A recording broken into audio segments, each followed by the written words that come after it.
Crimson Rivers volunteers.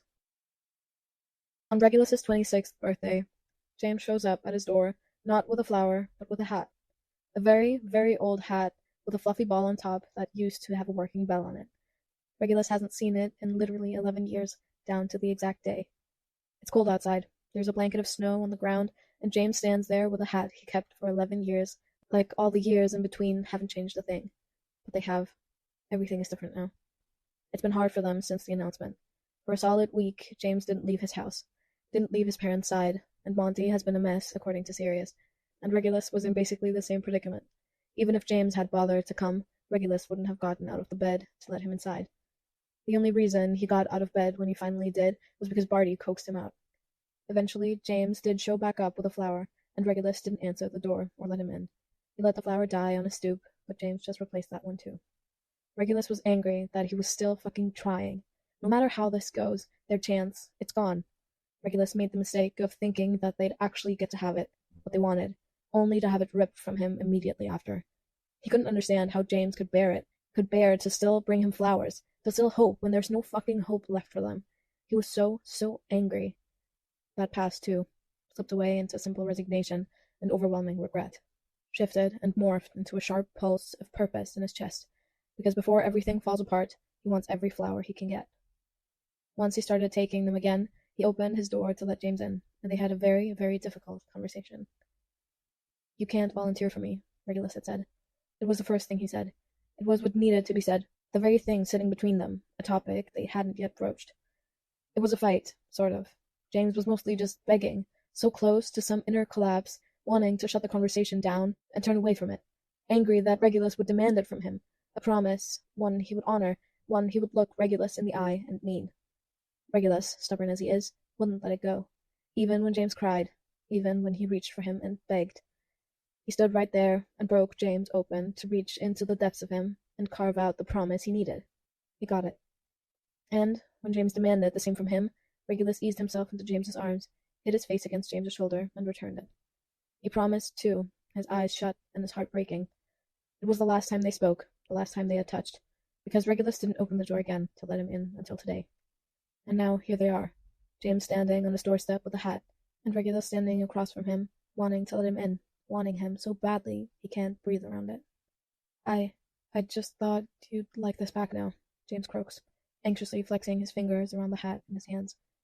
"I know you don't want to see me." "I do," Regulus cuts in. "I do want to see you, James." James looks like he might cry. "You do?" "I miss you," Regulus whispers. James starts crying immediately, instantly. His expression crumbles and he ducks his head with a heavy sob. He stands there and breaks down all at once, and Regulus feels the splinters in his heart get wider. "James," Regulus says softly. "James, come inside." "Okay, yeah, okay," James chokes out, stumbling forward with the hat pressed to his chest, clinging to it. Regulus leads James inside and up the stairs, reaching back to take one of James's hands on the way up, offering balance because he doesn't have his cane today. Must mean his leg isn't giving him trouble, but stairs are always annoying for him, Regulus has noticed. He'd planned to ask Sirius to build one of those seats to carry James up in his house, too, but he supposes there's no point now. James has never been in his room, even if he's seen glimpses of it through his window. He's not really in much of a state to take it all in, crying as he is, and there's not much to see anyway. Regulus peels the hat out of James's hands and gently sits it on the desk before easing onto his bed and tugging James in right after him. James comes willingly. "I'm sorry," James gasps out through his tears, even as he slides closer. "It's your birthday, and Shh, don't worry about it, James. Come here," Regulus murmurs, getting settled and tugging James close.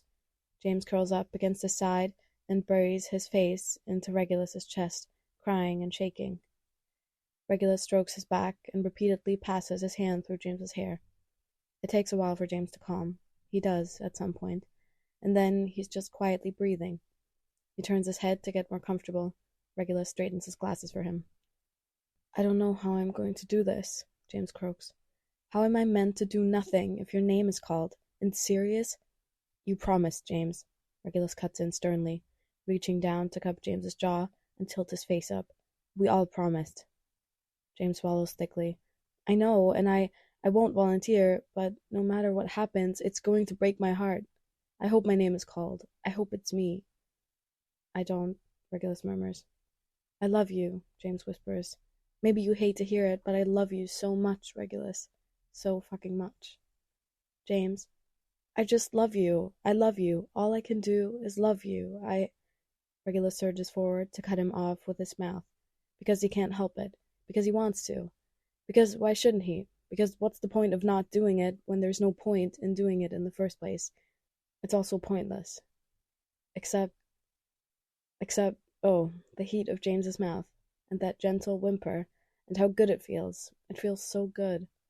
Maybe that's the point. Maybe nothing else matters other than this. Regulus was ready before, and he's still ready now. If this is all he gets to have, this is all he gets to have. He wasted so much time. Oh, Regulus chokes out with a harsh, pained laugh, breathless as he rocks back to stare at James, who is looking right at him, beseeching. This is going to hurt. And it is. Of course it is, because they're a great big tragedy. That's what they are. That's what they've always been. That's all they'll ever get to be. There's no changing that now, no matter what they do, no matter how hard they try. They were going to try. I'm sorry. I'm so sorry. I shouldn't have done that, James rasps, squeezing his eyes shut. It was me, James. It was me, Regulus tells him, because it was. Trust James to blame himself. He genuinely doesn't seem to realize it, like the concept of Regulus choosing to kiss him is impossible. His eyes flutter open, full of confusion, and Regulus feels a surge of inner rage at himself for ever making James doubt how much Regulus wants him. You, James searches his eyes. Why? Because I wanted to. Because I want you, Regulus admits, too tired to even bother dealing with all the complications that exist with that, especially now. He just brushes it all aside, and for once lets here and now be all he knows. Here and now, he wants what they'll never get to have, just a piece of it, something that's theirs, and theirs alone. Even now, James whispers. At all times, baby, at all times, Regulus whispers back, cupping James's jaw once more. I'm going to kiss you again, if that's all right with you. Please, James breathes out, begging, every inch of him craning forward for more, desperate. Please, please, please. Regulus refuses to let him beg any further, drawing him in again until James can't say another word, his mouth busy against Regulus's own. It's a slow kiss, gentle, but it's deep from the very beginning, like the depths of them are blown wide open, and they're tipping themselves over into it. It builds, as these things tend to do when allowed to, and Regulus allows it. He melts back into bed and accepts every single thing James gives him, begging for more without having to say a word, and James gives it to him. James will give him anything, and Regulus wants it all, wants to take it and return the favor, give all that he has, all that he is, right back. Regulus can't kiss James without losing sense of everything else, anything else. It's just James. Only James. James, James, James. No, it's okay. It's... Regulus's breath catches in his throat because James just mindlessly slipped his hand up Regulus's shirt and froze the moment he realized what he did. He isn't touching any scars, but Regulus suspects he's worried he is. Regulus rears back a little to meet his wide eyes. You can see. I'll let you see. You have to promise me that you won't, that you'll pretend I'm... What? James asks, confused again. Regulus shakes his head, and James frowns. You don't have to, love. You don't... Listen to me. We don't have to do anything, all right? I want to, Regulus says, then adds, and it's my birthday. James blinks, then huffs a weak laugh. Right, well, that's a solid argument, I'll admit. Did you know, on my 15th birthday, I wished on the sunrise that you would kiss me? Regulus murmurs. James kisses him immediately, dipping down to do it, and Regulus hums in smug approval. Wish granted. For a bit, it's just that, only that, and then Regulus breaks the kiss and pushes James back, persistently nudging him until he falls to the side, propped on his elbow and staring at him with his glasses askew. Regulus feels his heart clench violently before he sits up, and for a moment he just breathes. Slowly, he reaches down to grip the hem of his shirt, his hand shaking, and it still takes him a solid minute to move. He closes his eyes, squeezes them shut tight, and then he eases his shirt off. There's silence. Neither of them are breathing, and Regulus doesn't open his eyes to see James's reaction. A few beats pass, and then he hears James exhale, inhale, and exhale again. Regulus, will you look at me? Regulus does, slowly. James meets his gaze, steady. Do you think this makes you less beautiful?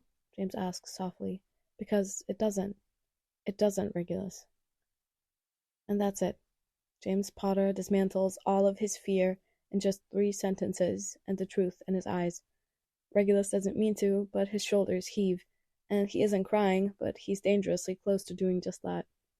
All the fight goes out of him all at once, and he slumps, choking on a harsh breath that could either be a laugh or a sob, or both.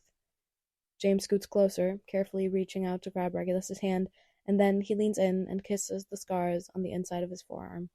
They're pale and faded now, but forever gouged, dented in from the claws that dug into his skin. James's lips are warm against them. Regulus does cry then. He can't help it, because the scars have always felt like death to him, like death permanently etched into his skin, and James is breathing life back into him. James kisses more, up the length of his arm, every set of clawed scars on the way up. He pushes Regulus gently back on the bed and crawls on him to reach more, whispering, You're beautiful, Regulus, so beautiful, over and over between each scar and every kiss, and all Regulus can do is cry. Regulus's arms and legs are covered in faded scars, as is his chest and back, his sides and hips too, inner thighs, outer thighs, the outside of his ribs, the side of his neck. Most of them are all faint now, after nearly a year, but there's one. The worst one is on his chest, right over his heart, where the cold, piercing hand tried to rip it right out. A part of Regulus believed for a long time that it actually managed to. Every time he looks at James, he's reminded that it didn't. It left behind a mangled, raised scar, the skin knotted and patchy. James kisses it as if it's no different than the rest. You aren't. Regulus can't really finish either sentence, but he doesn't have to. James raises his head and meets his eyes. Do you look at me any differently for my leg? Regulus shakes his head. Then why would this be any different, love? Because you begged me not to do it, Regulus rasps. You told me you'd never forgive me, and now you have to look at me and see, always see. I look at you and see you, James cuts in. He lifts his hand and covers the worst scar, not even looking at it. I never wanted. He swallows, then sighs. I could look at your scars and blame myself for them, or even blame you, but the truth is, neither of us were to blame for the things we went through in that arena. At the end of the day, you're Regulus. Not the same Regulus I was before, Regulus croaks. You'll always be my Reg, James says softly. Regulus has to kiss him for that, truly. He threads his fingers in James's hair and frantically tugs him into another kiss, his chest heaving as his emotions bubble up and threaten to spill out of him. He thinks about it, the way James once said the arena, the Hallows, could change them, but couldn't take who they are away from them, and the idea that Regulus was included in that, for James, sent him spiraling. Scars and all, he'll always be James's Reg. It has a nice ring of finality to it, something resolute, something secure and safe. The next few minutes pass in a frantic haze of, touch me, please, anywhere, everywhere, just, okay, I only have 2 hands, love. James, give me a second, it's a bit difficult when you won't be still, you have to, James, just, again, only 2 hands, and my leg is. In the end, Regulus has to come to terms with the fact that James can't spontaneously grow more hands, which is cruel and unfair, if you ask him. He wants James to touch him all over, touch his scars, and wipe away the death echoing from the wrong hands that touched him before. James does. It takes time, but he does, leaving behind scalding handprints, with life etched into his palms that only Regulus can feel. Regulus doesn't know how he's going to be able to look in the mirror after this and hate what he sees, knowing he's going to see the lingering caress of life that James blessed him with. Like this, with James's hands on him, he feels more beautiful than he ever has. He never truly has, until now. It's difficult between them, at first, Sex, that is. They struggle to find the right position that doesn't bother James's leg. They fight with clothes, fight with sheets, fight not to fall right off the bed when Regulus scrambles to snatch his bottom desk drawer open to find what he needs, mentally thanking Barty for always keeping him well stocked. Safe sex is important to Barty, which is paying off in Regulus's favor now. It gets easier once they get where they're trying to go, once everything slots into place, and the whole world falls apart. That's when they stop, when they pause, neither of them moving or speaking or doing anything at all. James presses their foreheads together, and they breathe, the intimacy of the moment swaddling around them, heat in their mouths, tenderness in their skin. Okay, James whispers. Regulus glares at him, and his voice comes out on a wheeze when he says, "No, and you won't be either when I fucking claw your eyes out here in a second if you don't move." Yeah, James teases with an exhilarated huff of laughter, grinning as he reaches down to hook his hand under Regulus's knee and hitch his leg up higher, which has Regulus shutting up immediately. So impatient. "We don't have a lot of time," Regulus mumbles, hissing in a breath between his teeth and clamping down on a helpless whine when James does, in fact, move. "We have all the time in the world," James lies, then proceeds to fuck him as if it's the truth, slow and intimate and coated in love, like nothing else exists but this. For now, Regulus lets himself believe it.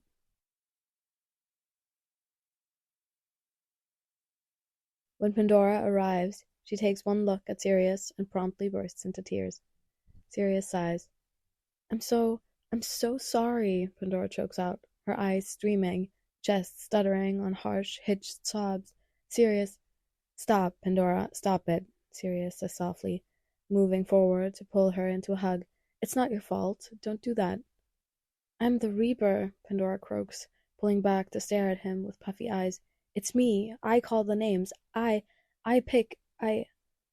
Sirius braces his hands on her shoulders and ducks his head to stare into her eyes. "None of us blame you, Pandora. You're not at fault for this. I'm sorry, I know it's upsetting, but I need you to hold it together right now, because you have news we need to hear, don't you?" "Yes," Pandora says, sniffling. "Come on then," Sirius replies, slipping his arms around her shoulders and guiding her along.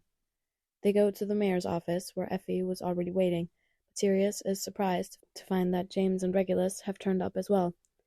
He thought they'd be doing things Sirius prefers not to think about, but unfortunately is aware of nonetheless, because James felt the need to tell him. Literally. On Regulus's birthday 2 days ago, Sirius showed up at his house, calling out to let Regulus know he was there, which resulted in distant muffled cursing and a series of loud thumps, then, unexpectedly, the sound of Regulus laughing. James had appeared at the top of the stairs, his hair a fucking mess and his shirt on inside out, so Sirius had an idea of what he'd just walked in on, even before James beamed at him and announced, "I just had sex with your brother 4 times.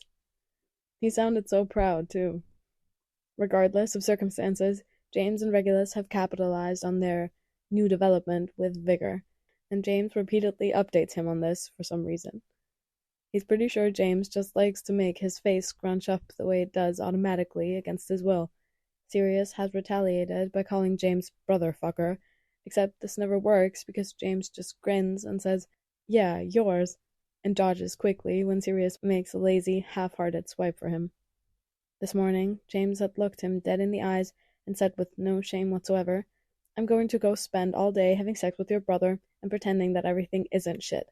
We'll see you later, yeah?" To that, Sirius could only sigh and reply, "Yeah." So yes, Sirius fully expected James and Regulus to show up a bit later, and admittedly, the thought of them arriving late to the reaping because they were too busy fucking is sort of hilarious.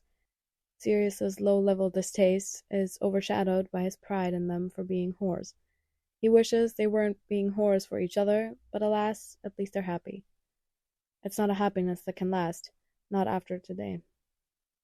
Regulus and James aren't happy now, and with good reason. Sirius isn't, Effie isn't, Pandora isn't. None of them are happy, and the atmosphere is heavy and solemn, as they all come together to hear the process for what's about to happen. Pandora hugs James and Regulus first, then Effie, who never turns away a hug from anyone, and then she clears her throat and sets her shoulders, breathing in and out. Her hands are visibly shaking. So, first things first, mentors. The mentor options that the Hallow will accept are Regulus, Sirius, and James. Euphemia, they want it to be one of them, regardless of which of you are tributes. I'll be a tribute anyway, is all Effie says. Wait, so what does that mean? James asks quietly. It means, Pandora swallows, that if, say, your mom and Sirius are tributes, for example, then it would fall on you and Regulus to decide who's the mentor between you. Me, James says instantly, looking over at Regulus. Regulus doesn't protest, doesn't say a word. And if it was your mom and Regulus, then it would be between Sirius and you to decide, Pandora continues. Me, Sirius declares immediately, and he holds his ground when James meets his gaze. If I'm not a tribute, then I'm a mentor, James. I'm good with the Hallows. James relents, because he knows it's true. Okay. So, as I understand it, Pandora says carefully, Regulus won't be a mentor in any possibility, unless Euphemia doesn't. I will, Effie cuts in. No, Regulus won't have to be a mentor, and only one of them will have to be a tribute. I intend to volunteer for whoever gets called, or, if my name is called, they won't volunteer for me. Pandora nods slowly. I see. Then let's discuss volunteering. There are rules for that? James blurts out, startled. Well, there's the usual rule, Pandora replies slowly. The person reaped can't refuse a volunteer once it's stated. A second volunteer can't be stated after the first, and the person volunteering can't take it back once they've said it. Are there new rules? James mumbles, face scrunching up. This time, yes. Some usual rules don't necessarily apply, since there's no age restriction or victor restriction, Pandora explains. The way this goes is if someone volunteers, their name gets taken out of the reaping. So if I pull it, then I have to choose again. So say I pull James, and then Euphemia volunteers. If I pull her name next, I have to discard it and pull again. Also, the person who was originally reaped before someone volunteered for them is taken out of the reaping. This means that person can't be called a second time, but they can volunteer for anyone else.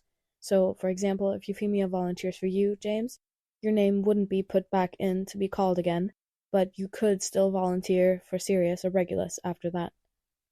That doesn't matter, Effie murmurs. The only person who will be volunteering is me.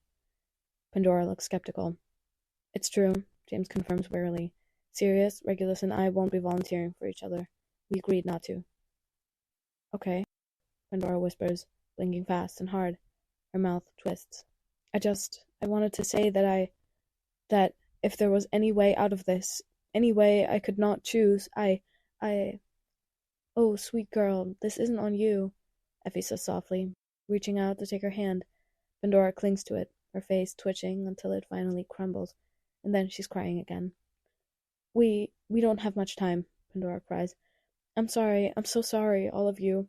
None of you deserve this. No one argues with her, because they don't.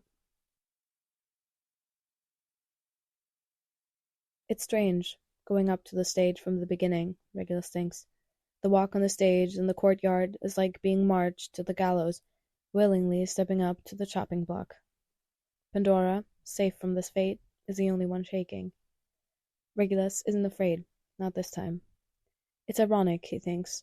At every other reaping, he always nursed a heavy dose of terror right in the pit of his stomach, and now that the odds are even worse than they've ever been, he feels nothing.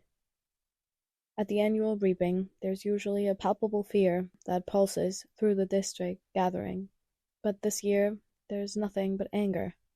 Regulus can taste the tang of it on his tongue, the restless rage rippling over everyone, because while they're safe, it's still not fair.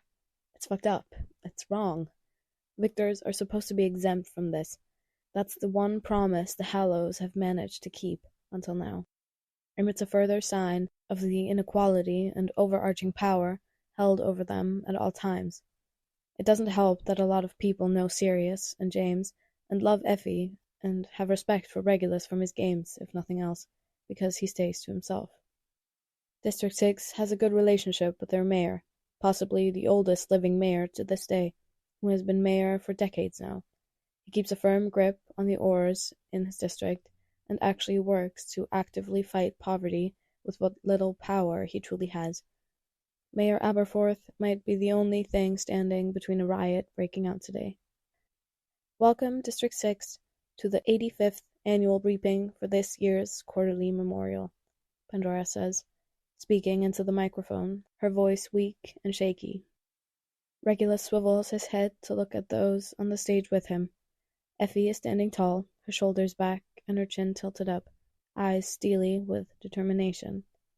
A part of Regulus looks at her and feels grief. Just this quiet, unspoken grief for the bond he never fully let flourish between them.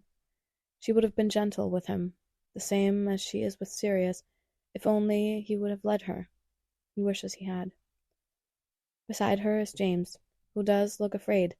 He looks completely and utterly fucking terrified, more so than he ever has, more than he did when his name was called in the first place. But that makes sense, because this time he isn't just afraid for himself. He's afraid for the people he loves, too. Regulus is included in that. It's something he doubts he will ever take for granted ever again.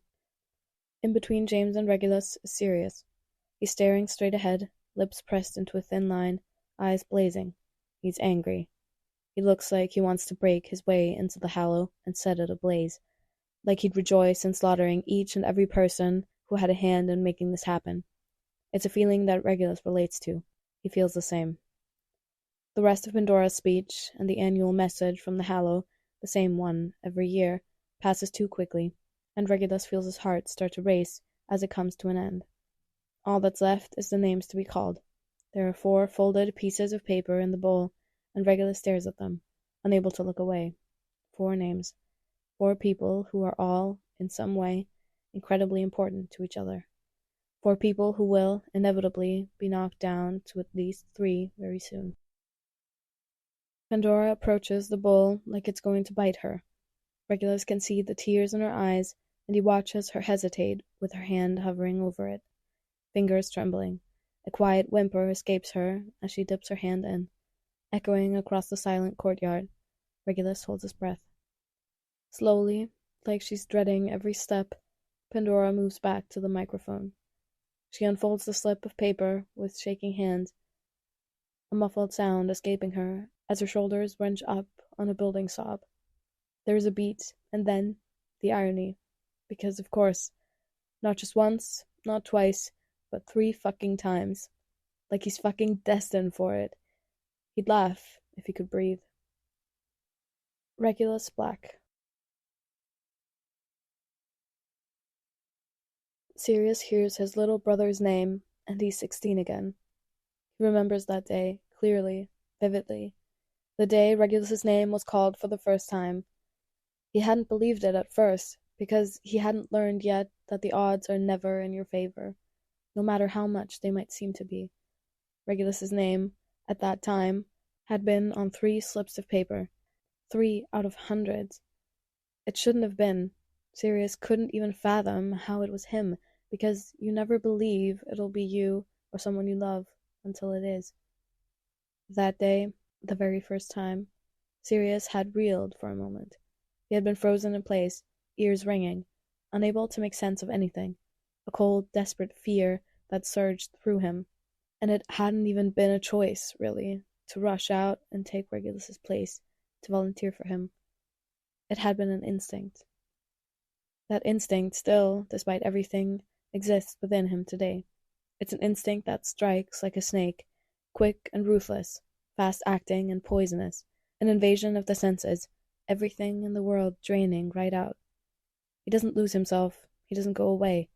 He is here, planted firmly in his moment, anchored to one thing, one necessity.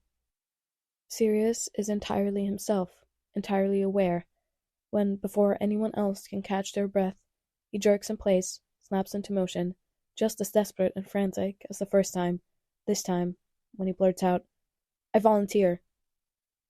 His voice rings out, wrenched from him, loud and pleading. He can't help it. It's Regulus, his little brother. Always his little brother. There it is. A clear statement to volunteer, declared before anyone could do anything at all, before Regulus could even take one step forward. The horrible part is, he didn't know he was going to do it until he was doing it. Worse than that, deep down, he always knew he would, no matter what promises he made. He knew, no matter the name called, he wouldn't be able to stop it. But it's Regulus. It's Regulus, and it's instinct. He didn't mean to, and he was never going to do anything else. It's a statement he can't take back, and not one he ever would. He never wanted to, from the very first time. Not once. He doesn't now, and it's not a statement Regulus can refuse. Regulus tries to anyway, his face draining of all color as he goes rapidly pale and chokes out, No, no, I don't. I won't accept that. Sirius. Sirius averts his eyes and takes a step forward, hearing Effie release a strangled sound, hearing a breath punch out of James like he was just struck. A hand catches Sirius's arm, swinging him around, and Sirius feels a lump form in his throat the moment he sees the look on Regulus's face. You were supposed to choose. You were. Regulus's words crumble in his mouth, and he looks absolutely, unequivocally betrayed. The worst part is, Sirius wishes he could be the brother who always does right by Regulus, but he has gotten it wrong many times, and he's quite sure this is one of them. Regulus's eyes are swirling with emotion, full of turmoil, and Sirius knows what comes next. He knows because Regulus told him. Sirius is going to lose him. He just did. There it is. As expected, Regulus's expression shudders, and all the emotion in his eyes drains right out. It's so painfully reminiscent of all the years they spent with a gaping distance between them, a chasm they've spent time and effort closing into nothing more than a crack in the sidewalk, one they could skip over like they used to when they were just kids playing a game. They're not kids anymore, and with one misstep, that crack breaks open once again, crumbling outwards until it's wider and deeper than it has ever been. Regulus is unreachable. Sirius could try and try and try, but he will never again get to mend what's broken between them once more. Regulus won't dare to reach back. And that's okay. Sirius makes his peace with that, swiftly and all at once, because it doesn't matter. Sirius doesn't get to keep Regulus, but if it means keeping him alive, the loss is worth it. It always was. I love you, Reggie, Sirius murmurs with a sad smile and a gentle shrug. Because really, that's what it comes down to. He does. He loves his brother so very much. Just once, selfishly, he wishes Regulus would say it back. Regulus doesn't. You are dead to me, Regulus whispers instead. Sirius fights against the wave of pain that crashes over him from those words, telling himself it's for the best. After all, he'll actually be dead very soon, because whoever he's going in with, he'll be sure to get them out. Without a word, Regulus drops his arm and lets him go so he can walk to the front and take his place. Again. Sirius does. James feels the realization sink in belatedly, like he never fully accepted it until this exact moment, and now that it's here, it slams into him all at once. Sirius. He's standing there, a tribute all over again, and James feels it hit him fully. Sirius is going back into the arena. There's no stopping it now. He's going back, head first into danger, where he could die, and James can't. He can't. Wait. The words spilling out of his mouth as he surges forward. Wait. No. Sirius. No. James, Sirius whispers, turning his head to stare at him, his jaw clenched as he shakes his head. Let me go. Can I go? James chokes out, steadily moving forward, even as he addresses Pandora, who stares at him pained. Please, just not him, please. Sirius swivels and catches him by the chest, pushing him back a little. James, stop. You can't do this. Sirius. James croaks, his eyes stinging. Sirius, don't. Please don't. I can't. Listen to me. You need to go back and wait, okay? You can't do this here, Sirius insists, darting his gaze to the side. When James follows it, he finds oars slowly approaching the steps, with their hands on their guns. Sirius reaches out and grips James's shoulder, shaking him a little. It's okay, James. Just go wait with Regulus. Go. Sirius, James says again, helpless. I know, Sirius replies, exhaling shakily. He swallows and drags James into a tight hug for a moment, then pushes him back just as quickly, giving him a little shove. James falls back, his chest heaving and his vision blurring. He keeps backing up, like he can get away from this, like getting further away will make it less real, but it doesn't help. He feels like he's been torn directly in half. Not serious, he thinks desperately. Not serious, not serious, not. James bumps into someone, and his head whips around to see Regulus, who is visibly and palpably shut down. His face is blank, eyes devoid of emotion. Everything about him is empty, and he's just standing there, just waiting. James waits with him. Pandora is standing at the bowl again, staring down into it at the 3 closed pieces of paper. It could be Effie or James or Sirius, but she'd just have to choose again if it is. No, it comes down to mother and son now. There are tears streaming down Pandora's face, and she isn't moving. She doesn't move. Pandora, Regulus says sharply, and she jolts, choking on a harsh exhale as she turns her head to stare at them. I'm so sorry, Pandora announces, and never looks away from them as she plunges her hand into the bowl and plucks out a piece of paper with the next tribute on it. The thing is, James knows it doesn't matter whose name is on that paper, because his mother is going to be back in anyway. She made it very clear that she would be volunteering, so if it's his name, she'll do just that, and despite his knee-jerk reaction to break his promise and make sure she doesn't go back in, he knows he can't do that to her. He knows he can't hurt her or disappoint her like that. They've talked about it a lot, and she said something to him, something that broke his heart, but something that he needed to hear nonetheless. A mother should never have to outlive her children, James. Do not put me in a position where I'll have to, she said, because Sirius is included in that just as much as James is. If James volunteered for her anyway, if he broke that promise to her, he would be sentencing her to living on without one of her children, possibly both. And when she broke down crying, once more making him promise, he could only do it again and mean it the second time. He hasn't been able to think about what that entails, what that means for him, what that will do to him and his family when she can't think about it, and so he doesn't. Too petrified by terror to even dare to try.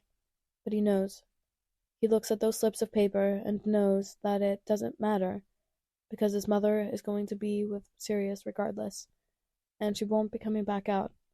He glances over at her, his eyes stinging, only to look away when Pandora reaches the microphone again.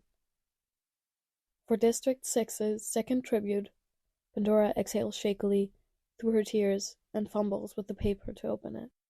She releases a low whine, her head ducking forward, and James's eyes sink shut as his preemptive devastation wreaks havoc on him. After a heavy pause, Pandora whispers, I volunteer. James feels his entire body go cold, like the sun dying, flames extinguishing, the whole world going dark. No, no, not this. Please, not this. James turns slowly and looks at Regulus, who meets his gaze steadily, unwavering. The last 2 words he spoke ring in James's ears, loud and blunt and sure. Regulus's voice hadn't even trembled. He said it so simply, without hesitation. James's full name didn't even fucking leave Pandora's mouth. Effie looks stricken, her eyes wide, and her hands dart out to catch Regulus's arm as he starts to move forward. I can't let you do that, Effie chokes out. You can't stop me, Regulus replies softly, and Effie's hands fall to her side, limp, as she realizes it's true. There's nothing she can do. Regulus was faster. No, James protests, his breathing thin. He shakes his head and steps back as Regulus continues to move forward. No, Regulus, no, I don't. James stares over at Pandora and Sirius, wild-eyed and frantic. Sirius's face has gone slack with horror, and he looks like he's about to be sick. I refuse. Pandora swallows down a sob and chokes. You can't, James. No, no, no, James chants desperately, surging forward to grab Regulus by his arm and halt him, shaking him a little, his grip too rough. "Don't do this to me. Please don't." "It's already done, baby," Regulus whispers. "You promised," James whimpers. Regulus gives him a sad smile. "I lied." Oh my god. James proceeds to lose his fucking mind. He can't really say what happens exactly, but the Aurors end up involved, along with his mom.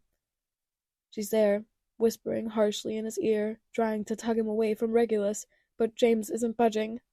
The Aurors have to flood the stage and quite literally drag him away, and a fight breaks out there between basically everyone. The moment James lashes out, the Aurors retaliate, and then Sirius, Regulus, and Effie are all right there too. James watches his mother sweep a fully grown man off his feet and put him flat on his back. Sirius punches an Auror so hard that they fall off the stage. Regulus snatches one of the Aurors away from James and bends her arm back so far that there's a loud, grotesque pop and a horrible shriek of pain from where Regulus just broke her arm with no remorse. The thing is, James is sure that, between the four of them, they could honestly fight off every single Auror in the district, if it wasn't for the guns. The moment one is pointed to his head, everything stops. Sirius, Regulus, and Effie instantly go still, and then let go of whoever they're beating the shit out of, surrendering with their hands up. James is so pissed that he's still willing to fight, but their palpable fear stops him. He closes his eyes and lets himself be dragged away. Euphemia watches Mayor Aberforth scratch his beard with a weary sigh, peering at her with very tired, very blue eyes. She's known him a long, long time. He's 13 years older than her and knows more about the history of District 6 than anyone alive today. He was 17 when Grindelwald was assassinated, and 26 when Euphemia was raped at 13. He didn't become mayor until he was 30, and he's been the mayor for 33 years now. Euphemia was a mentor for over 20 years, so she has spent a lot of time with Aberforth, and she knows for a fact that he cares about the people in his district. She knows that she's included in that. She also knows that there are a lot of things, most things really, that are out of his power. "You assaulted 3 Aurors, Euphemia," Aberforth says, his voice gruff, just as it always has been. "They assaulted my son," Euphemia replies, her tone clipped. Aberforth sighs. "Your son was assaulting them." "Okay, and?" Euphemia arches an eyebrow at him. He's sorely mistaken if he thinks, even for a moment, that she cares what James, Sirius, or even Regulus do, as far as fighting for them goes. She'll always fight for them, regardless. "Do you know how fortunate you are they decided not to broadcast this year's reaping live?" Aberforth asks, reaching up to scrub his fingers over his eyebrow. "They delayed the broadcast, so it's behind, so it could be reviewed, which was in preparation for unforeseen circumstances." Euphemia huffs a sharp laugh. "Unforeseen circumstances, right. And this doesn't have anything to do with Riddle wanting to make sure no possible riots or outcry of rebellion would reach any further than it already has. They were able to cut out everything they needed to, so what happened is contained here, meaning that James, Sirius, and Regulus will go unpunished due to their position in this year's quarterly memorial as mentors and tributes." Aberforth continues, as if she hadn't spoken at all. "I've managed to vouch on your behalf and talk them out of the public execution they were originally demanding." "Thank you," Euphemia says quietly, after a long beat of silence, because she isn't too proud to be grateful for that. Not out of fear of death, but purely because Fleemont, he would have never recovered. And James... "However," Aberforth continues with a grimace, "they won't allow your crime to go unpunished." "No, of course not," Euphemia murmurs, holding his gaze without flinching. "Wouldn't want anyone to get the idea that they can fight back, right?" Aberforth sighs again. "You know as well as I do how this works, Euphemia." When do we stop accepting it, Aberforth?" Euphemia hisses, leaning forward to stare him down. "When do we stand the hell up and stop taking this? The children I love are wrecked. Do you understand? They have been through too much, and I won't stand for it. I won't sit down and remain silent any longer. Not this time. My boys—" "You're going to get yourself killed, woman," Aberforth growls, low and exasperated. "Is that what you're trying to do? Because I'm trying to keep that from happening." "So be it. Euphemia declares dismissively. If I die fighting for them, then I'll die with no regrets. And Fleement? Aberforth asks. Will you risk him? Euphemia promptly shuts her mouth.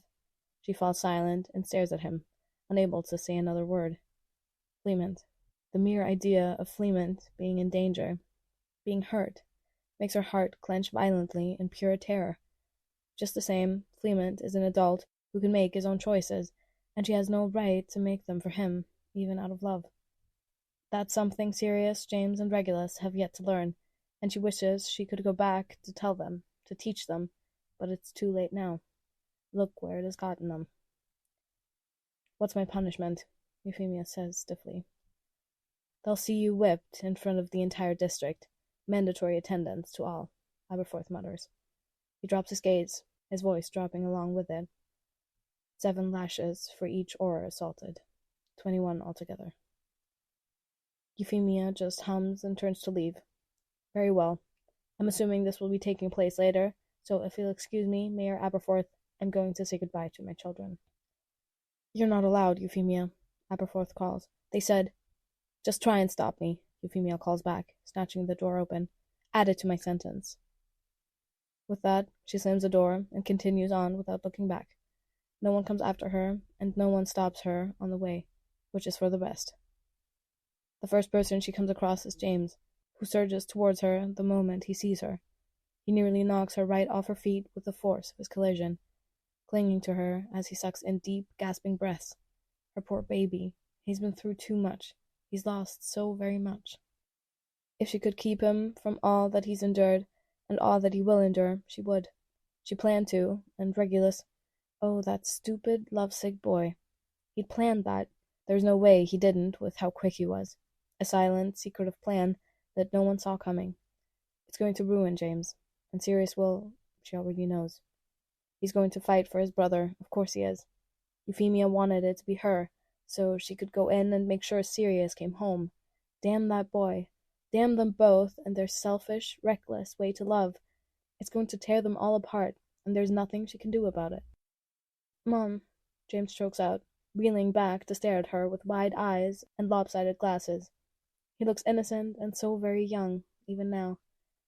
She nearly died giving birth to him, and she raised him into the lovely man he is today, so endlessly proud of the color and vibrancy he invites into the lives around him just by being himself, and she cannot protect him.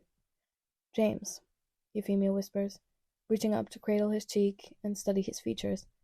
He's always resembled her more than Fleement, excusing his build. Fleement is something of a gentle giant. He's tall and broad, but has never once hurt a fly.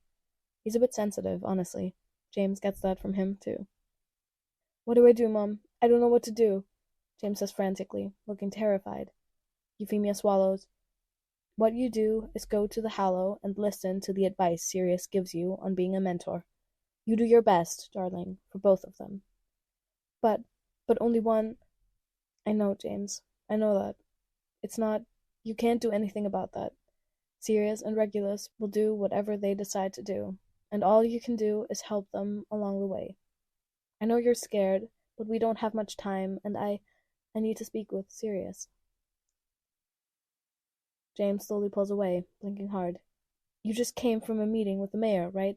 Is everything okay? Will you be okay, Mom? Of course I will, honey. Everything is just fine. Euphemia lies, because there's no need for James to worry about what punishment awaits her. He'll only blame himself. She tugs on him and holds on just a little longer. Sirius stares at his busted knuckles and waits. He feels numb. He doesn't know. All he can make sense of is that, even now, he misses Remus. His head snaps up when the door opens, a surge of fear hitting him all at once, and it only mildly settles when Monty steps into the room. He looks at Sirius and swallows harshly. Where's Effie? Sirius whispers. Being vouched for by Mayor Aberforth, I believe, Monty croaks. She committed a crime, as did all of you, but James, he'll be a mentor, and you and Regulus are tributes, so you'll see no punishment. She might not get off lightly. Sirius' heart drops. What's going to happen to her? I don't know, Monty says, his voice hoarse. Mayor Aberforth is a good man, and we've known him a long time. If there's anything he can do, he'll do it. So I won't get to see her again? Sirius asks, his voice small. The skin around Monty's eyes tighten, because he knows what that means. And then he closes his eyes and ducks his head forward. Sirius's shoulders slump. He's my brother, Monty. My little brother. You know I'm getting him home. I know you will do your very best to, Monty murmurs, his eyes fluttering open. I so wish. Monty trails off, then heaves a very exhausted sigh. He steps forward and reaches out to brace his hands on Sirius's shoulders, just drinking him in for a long moment. Sirius feels a lump form in his throat when Monty lifts his palm and oh so gently cups his cheek with a tenderness that makes him ache. Are you angry at me? Sirius croaks. I've known you since you were a child, Sirius. As devastating as this is, a part of me isn't surprised. I'm not a child anymore. Monty's face softens. No, you're not, but you will always be our child, just the same as James, no matter your age. Regulus hates me now. I'm going to die with him hating me, and I didn't even mean to. I wanted to keep my promise, I swear I did, but I couldn't help it. Sirius chokes out, his eyes welling up against his will. You're just doing your best. Of course you are, Monty assures him, and Sirius can't stop himself from pretty much just bursting into tears. Oh, Sirius, come here, dear boy. Monty tugs on him, and Sirius falls against his chest, feeling ridiculously small, which may have something to do with the fact that Monty is taller and broader than him. Sirius hides his face into Monty's chest and cries, and he's still doing just that when the door opens again. Sirius and Monty break apart, whipping around at the same time. Monty releases a loud exhale of pure relief when Effie steps inside. But Sirius holds his breath. Effie looks right at him, coming to a halt and just staring at him, her expression tight and tense. It makes Sirius want to curl up and weep. He doesn't mean to say it, but what falls out of his mouth is a small and heartfelt, I'm sorry, Mum. Okay, honey. Shh. Effie soothes him, inching forward to carefully cup his face in gentle palms, her eyes bright with tears. I love you. We love you so much, Sirius. Please, I need you to do something for me. There's a letter in my room to Remus from his father. I need you to keep it safe, and if you ever see him, give it to him for me. Because I won't be able to, because I'm not coming back. Sirius croaks, tipping his face into her hands with no fear, with nothing but desperate need for comfort. A horrible sound drips from Effie's mouth, and she draws him into her arms, holding him tight, and Monty is right there to hold them both. Effie clings to him and chokes out, Of course, Sirius, of course we will. Sirius stands there in the arms of the only parents he's ever truly known, and he weeps. They weep right along with him, because this is it. This is the last time. Regulus's head snaps up when the door opens, and for a second he's expecting it to be his parents, just like last time. He has to remember they were murdered all over again. It hurts just the same as it did the very first time. Andromeda stands in the doorway, her lips pressed into a thin line. Next to her, holding her hand with wide eyes, a 5-year-old Nymphadora blinks at him. She's almost 6. Her birthday will be coming in a week, and Regulus won't be there. Andromeda, Regulus murmurs, swallowing. Regulus, Andromeda replies, her jaw clenched as she releases Nymphadora's hand and nods down at her. Dora immediately skips right over to Regulus and beams up at him, holding her arms out. She's far too young to understand the gravity of this moment, but Regulus is grateful nonetheless that Andy brought her to see him. Regulus never expected to get attached to Dora, honestly. For the longest time, he hadn't been, and she'd been afraid of him, because Andromeda had made sure she knew she wasn't allowed to touch Regulus, especially back in the early days after the arena when he couldn't stand to be touched by anyone, let alone a child. Over time, as Regulus got better and Dora got older, things shifted. She would come sit next to him and draw, or read books, or ask him to hold one of her stuffed animals, and he would compliment her artistic abilities, listen to the stories, and keep every stuffed animal safe until she asked for it back. Being so young, she fell asleep and leaned over against him one day by complete accident, and as much as it terrified him, He literally didn't move an inch, refused to, because she was sleeping so peacefully, and he couldn't bear to wake her. It was at that moment he realized she wasn't afraid of him anymore, and something about that felt good. Over time, she got farther and farther away from the memory of being told not to touch him, and she just seemed to forget. She had before many times, but Andy and Ted always reminded her, insisting it was important to teach children to respect boundaries. But Regulus eventually plucked up the courage to confess that he didn't mind so much anymore. It was like Nymphadora had been given a new, shiny toy. With the permission finally granted, she always wanted to climb on him, or be picked up by him, or run and hug him in the moment he stepped through the door. He got used to it. Actually, he thinks the touch of an innocent child was the first touch he ever truly got comfortable with after the arena. He's not so sure he would have gotten better without Dora. "Hello, Dora," Regulus says softly, reaching down to scoop her up and swing her into his arms carefully. "Hi, Reggie," Nymphadora chirps, grinning at him. She picked that up from Sirius. The grin and the nickname. "Mummy says you have to go away for a bit, so you won't be able to visit next week like you were supposed to." Regulus swallows harshly and nods. "Yes, that's true. I'm very sorry about that." "I'll miss you lots and lots," Nymphadora says, her grin falling. "I'll miss you lots and lots, too," Regulus whispers, blinking fast to dispel the heat gathering in his eyes. Nymphadora's frowning now. "When will you and Sirius get back, Reggie?"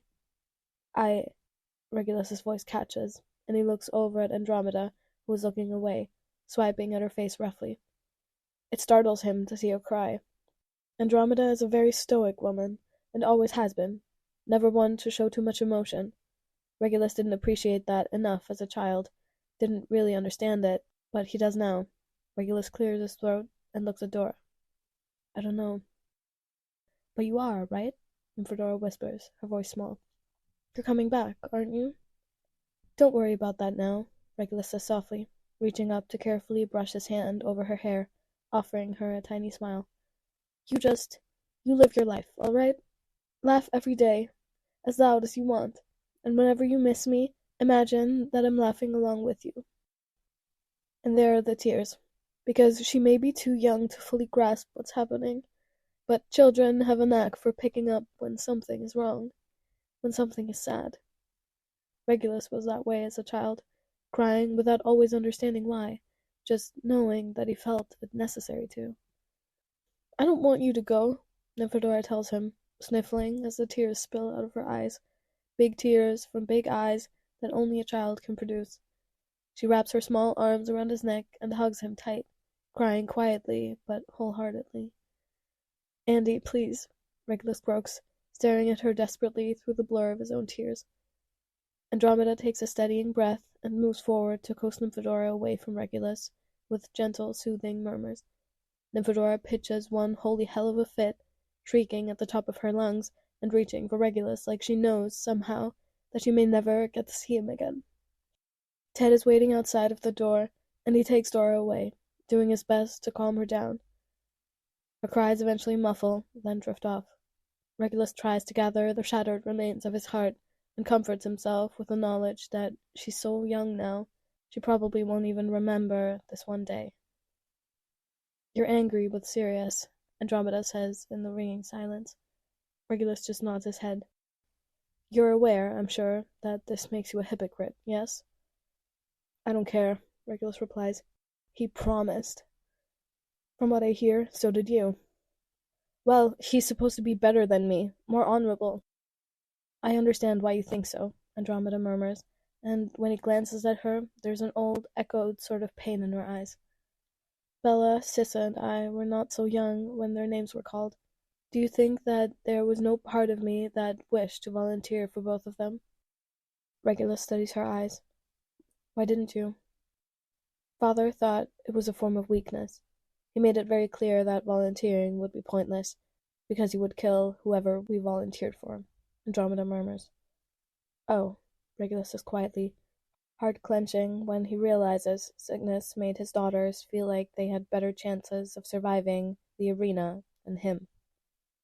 He thinks about how Sirius was shunned after his games, by Wilburga especially, and wonders if the fact that Sirius volunteered for Regulus had anything to do with it.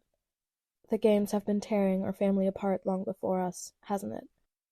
Yes, it has, Andromeda confirms, and then she heaves a sigh and steps forward to reach out and pass her hand over his hair, the side of his head, like she did when she was a child and still sometimes does to Sirius. She hasn't done it to Regulus since he was a child, and he doesn't know why, but it puts a lump in his throat.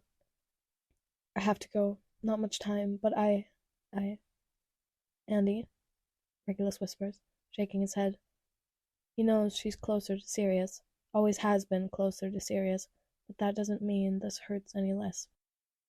Andromeda firms her jaw, holding his gaze. You and Sirius are the first instance of an arena bringing any of this family back together, and I can't say how that will translate when you go in together, but I will tell you and him the same thing. She leans in and lowers her voice to a whisper. A family like ours, if only we'd work together, we can do anything, Regulus. After everything, I believe that. I believe in you and Sirius. It's a nice sentiment, but not one Regulus can cater to. He told Sirius what would happen, and he meant it. Sirius was supposed to choose to keep him this time, not just toss it all away like it was meaningless. That stupid fucking fool. He is once again going into that arena because of Regulus. His name wasn't even called, and wouldn't have been, and what was the point? Regulus was always going in anyway, so it was pointless for Sirius to do that. Just like the very first time, history has repeated itself, a cycle that gets worse each time it comes around. Sirius should have learned. Why didn't he learn? It's all ruined now. They're ruined. 2 words, and it was ruined. Only one of us can go home, Regulus croaks.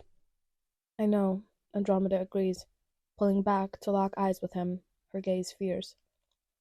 Make them pay for it. Regulus swallows, but slowly he nods. Andromeda doesn't linger after that, needing to go see Sirius off next, and it's not like there's much time for these things. In the ringing silence, Regulus moves over to the chair and sits down, closing his eyes and leaning his head against the wall. He's not expecting any other visitors. He gets one anyway.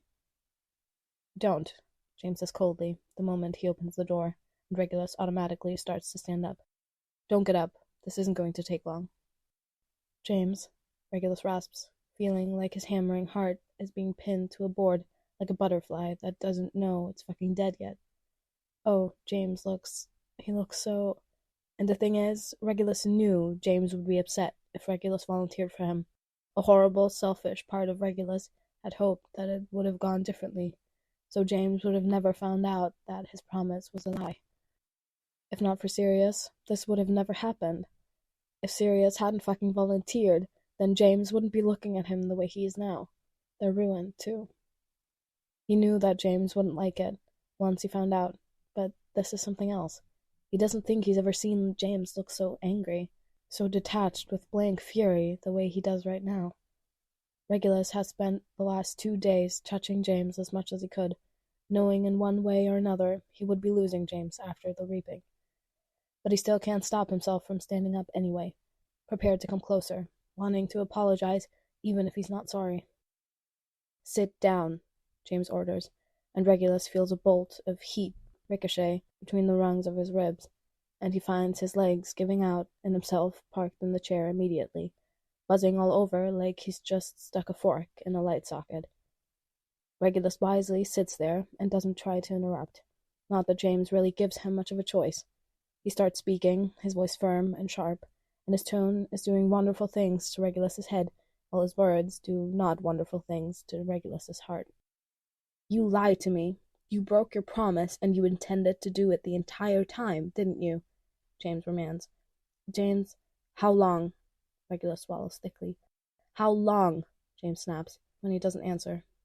How fucking long did you plan to volunteer for me, if it was my name that got called? How long, Regulus? As soon as I heard the quarterly memorial announcement, Regulus whispers. And it's true, because the moment he heard it, the first thought he had, selfishly, was not James. This was always the plan. He knew, the entire time he knew, he would take James's place if his name was called. It was just a matter of what order the names were called in first. Whatever it took to keep James out, that's what Regulus was always going to do. And he was aware, of course, that Effie would take his place in a heartbeat, but Regulus wasn't going to let her go back in. Not James's mom. Not the only mother who has ever done right by Sirius, after their mother never did, and after the pain Sirius took from their mother so Regulus wouldn't have to. If it had gone as it was supposed to, in the order of the names called, Regulus would have been reaped, and then James, and Effie would have volunteered. Regulus would have made sure she made it back home to her son, to both of them. Sirius fucked all of that up. He should have never been involved. He volunteered, only for Regulus to step right up beside him only seconds later. It was almost poetic justice in a way. For a moment, Regulus could only think vindictively, "Look at this, you idiot. You took my place, and here I am anyway. You should have learned the first time. Why didn't you learn?" James's face wipes clean of any emotion as soon as he fully processes what Regulus just told him. He's silent for a long moment, and then he says, "My personal feelings won't get in the way of me doing anything I can to help you as well as Sirius. But I do want you to be aware of my personal feelings. I want you to be aware that I don't forgive you for this. I want you to be aware that whatever we had, whatever we were doing these last 2 days, that's done. Don't touch me. Don't sneak into my room and expect me to hold you, because I won't. Don't apologize, because I don't want to hear it." "Okay," Regulus says softly, even as his heart goes splat right at his feet. Some part of him was preparing for this. It still hurts. It still makes him want to curl into a ball and cry. James's jaw clenches. "Are you even sorry at all?" Regulus hesitates, considering lying, but he's already done enough of that, hasn't he? So he looks James right in the eyes and says the truth. No. James doesn't respond to that, doesn't react at all, and Regulus wonders now, after all this time, if James is willing to let him go yet. Regulus thinks he's willing to at least try. Without a word, James pivots on the spot and walks out, slamming the door shut behind him as he goes. As soon as Regulus is alone, behind closed doors, all bets are off. He curls up in the chair, grips the arm of it so tight that his fingers ache, face buried in the crook of his elbow as he sobs hard enough that he doesn't even make a sound at all.